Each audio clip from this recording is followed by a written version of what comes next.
On January 24, 1989, Ted Bundy was executed by electric chair at Florida State Prison in Raiford. He had spent nearly a decade on death row, 9 years and 277 days, awaiting justice for a string of crimes that left the nation horrified. What's going through my mind right now is to use the minutes and hours that I have left as fruitfully as possible and see what happens. It was January 15, 1978, a bitterly cold night in Tallahassee, Florida. At 3 a.m., while most of the Florida State University campus slept soundly, terror slipped through the front door of the Chi Omega sorority house. Ted Bundy was already a wanted man in multiple states, but that night he was more than a fugitive. He was a predator. Armed with a heavy oak branch, Bundy crept from room to room in near silence. The first victim, Margaret Bowman, was bludgeoned to death in her bed. He beat her skull with such force that the bone shattered instantly, then used a nylon stocking to strangle her as she gasped her final breath. Moments later, he entered Lisa Levy's room. He beat her as well, savagely. Then, with unimaginable cruelty, he sexually assaulted her, even biting her body hard enough to leave a clear dental imprint. That bite would later become the signature evidence that sealed his fate. Bundy didn't stop. He attacked 2 more women in the house, Karen Chandler and Kathy Kleiner, both of whom survived but were left with brutal injuries, broken jaws, lost teeth, and lifelong trauma. He fled into the night like a phantom. No fingerprints, no weapon, just blood and silence. But that wasn't the end. Just 3 weeks later, he abducted and murdered 12-year-old Kimberly Leach from her school in Lake City.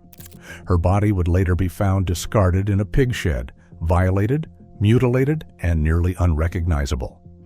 This wasn't a man driven by impulse. It was cold, methodical evil. Bundy's luck finally ran out on February 15, 1978, in Pensacola, Florida. He was driving a stolen orange Volkswagen Beetle when Officer David Lee pulled him over. Bundy fought violently. During the struggle, he tried to run, even attempting to pull a weapon. But Officer Lee overpowered him, placed him under arrest, and found stolen IDs and 21 credit cards in multiple names in the car. Back at the station, Bundy refused to give his name. For hours, he sat silent, taunting, knowing the walls were closing in. When his identity was confirmed, it sent shockwaves across law enforcement nationwide. They finally had him.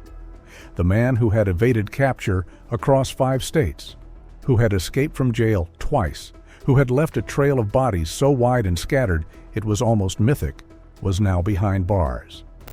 In June 1979, the trial for the Chi Omega murders began in Miami. It was the first ever nationally televised trial in the United States. The atmosphere was electric, equal parts courtroom and theater.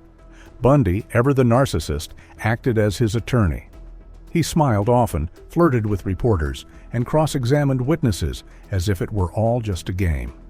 But there were no games for the families of Margaret Bowman and Lisa Levy.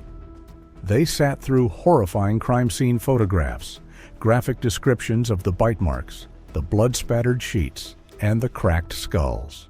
At one point, Levy's mother sobbed uncontrollably, unable to look at the projected images of her daughter's mutilated face. I think society deserves to be protected from me and from others like me, that's for sure. Each time I'd harm someone, each time I'd kill someone, there'd be an enormous amount, especially at first, enormous amount of horror, guilt, remorse afterwards. The jury watched in stunned silence as the prosecution presented the dental match. Bundy's unique crooked teeth aligned perfectly with the bite wound left on Lisa Levy's buttock. It was the nail in the coffin. On July 24, 1979, Ted Bundy was found guilty on all counts. The courtroom erupted, not in joy, but in relief. Relief that the nightmare had a name, that justice, however delayed, had arrived. He made eye contact. I guess it was the way he carried and acted himself. He made eye contact with people in the front row. You know, he spoke to them. He was cognizant of what was going on about him. He made reference to his loved ones and to his family when he was saying his last words. He was sentenced to death. January 23, 1989. Ted Bundy woke up in his cell on Florida's death row for what would be the last full day of his life. His execution had been scheduled. The appeals were over. The governor had signed the warrant. This was it. Throughout the day, a circus was built outside the prison walls. Protesters, journalists, and even college students gathered with signs, cheering for death. Some held up banners reading, "Fry Bundy, Fry." Others wore T-shirts with lightning bolts, mocking the electric chair that awaited him. Inside, Bundy refused a spiritual advisor. He declined a special last meal and instead was given the standard: steak, medium rare, eggs, hash browns, toast with butter and jelly, milk and juice. He barely touched it. He spent much of the evening speaking to Reverend Fred Lawrence and phoning his mother. Their final conversation was private, but witnesses said Bundy cried, a rare moment of visible emotion from a man who had spent a lifetime wearing masks. When asked for his final words, he replied calmly, "Jim and Fred, I'd like you to give my love to my family and friends." That was all. What thoughts have you had in these last few days? Well, I won't kid you to say that it's something that I feel that I am in control of or something that I've come to terms with, because I haven't. It's a moment-by-moment thing. Sometimes I feel very tranquil, and other times I don't feel tranquil at all. At 7:06 a.m., Bundy was led into the execution chamber.